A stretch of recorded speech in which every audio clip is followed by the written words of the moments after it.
Bulls fans have been mad at me all off season long because I've been trying to trade Coby White, and they either don't want to trade Coby White or they severely overestimate the trade value of Coby White. It's funny, man, if you get outside of the Chicago Bulls echo chamber on Twitter, if you go explore the other sources out there, you'll see these other NBA sources, they don't value Coby White nearly as much as we value Coby White. I saw a Raptors blog today floating the idea of trading Coby White, and it was Coby White for RJ Barrett, a second-round pick in this year's draft and a second-round pick in next year's draft.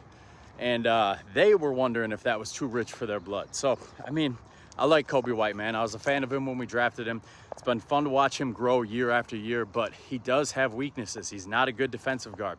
He had the worst defensive rating on the team this year. And granted, we were a horrible defensive team, but still, if we're a bad defensive team and you got the worst defensive rating, that says something.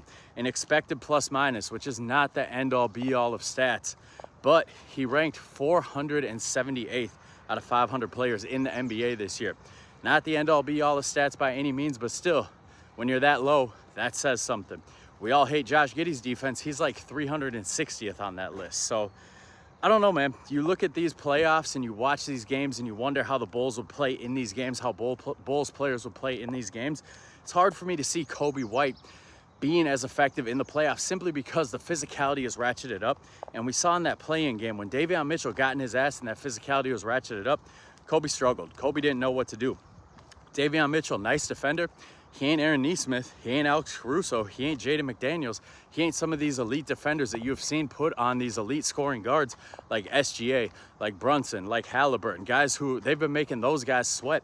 So what do you think they would do against Coby? They would shut him down. They would lock him down. So if you're going to tell me that Coby White is worth multiple first-round picks, I'm going to tell you, you simply are not plugged in enough to the NBA and into the mechanisms of how trades work, because not only is he just not that player that's going to take you to the next level, but his contract is not that valuable. It was valuable when we signed it, not that valuable anymore. Now he's only got 1 year left, $13 million, great value for this year. But if you're trading for him, you're either trading for a 1 year rental, and people don't give up a lot of value for 1 year rentals, or you're trading for him with the idea that you're going to keep him around long term and you are going to potentially triple his salary. You're at least doubling his salary. His next extension, it's going to go for big money. So that takes the value away as well. So I love Coby, man. He's a fun player to watch.